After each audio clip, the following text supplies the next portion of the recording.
This week's Times West Virginian Game of the Week features the Fairmont Senior Polar Bears hosting the North Marion Huskies baseball team. Pitching for Fairmont Senior was number 18 Ryan Valentine, and for the Huskies, number 3 Skylar Brooks was on the mound. In the first inning, Brooks would give up his first hit to Nick Davidson, and Davidson would steal second the next batter. North Marion's Chase Moore would make a diving catch for the second out of the inning, keeping runners on base. Valentine would walk to first, leaving bases loaded for Danny Booth, but Brooks would strike out Booth looking, and the game would be tied at 0 after 1. In the second, Devin Erzman would lead off the Huskies with a single to center.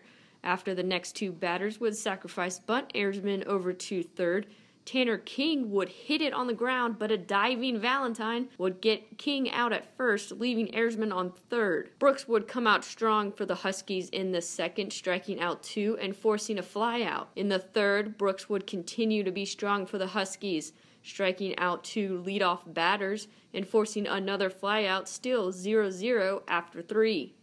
Valentine would also stay strong for the Polar Bears in the fourth, forcing a flyout to right field, sending a Husky down on strikes, and creating a 6-3 out to end the inning.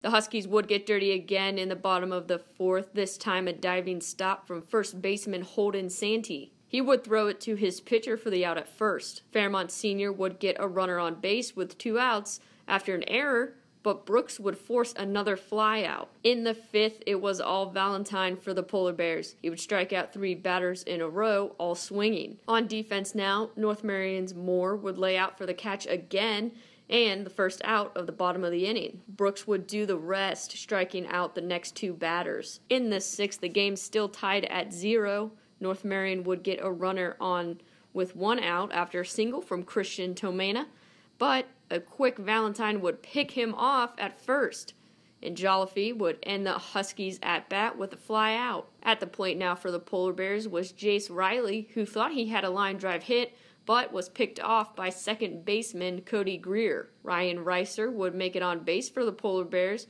and would get to third after Valentine would hit it high to center field and it would be dropped. With 2 outs now, Booth would head to the plate for the Polar Bears with runners on third and second, but North Marion's Brooks would send him down for his 8th strikeout of the game. Going into the 7th, the game would still be tied at 0. Keegan McCullough would hit a long fly ball to the fence for the Huskies, but it would be caught at the warning track by Shea Fitch. With 1 out, Erzman would get to second after hitting it to third, and the throw to first would go to the fence. But he would stay there thanks to Valentine, who would strike out the next 2 batters. In the bottom of the 7th, with the game still tied at 0, Fitch would get on base after a passed ball on the 3rd strike. A single from Davison would send Fitch to second base. With 2 outs and 2 on, Fairmont Senior's Riley would come up to the plate. Riley would hit a single to right field, and North Marion's King would come up throwing as Fitch rounded third.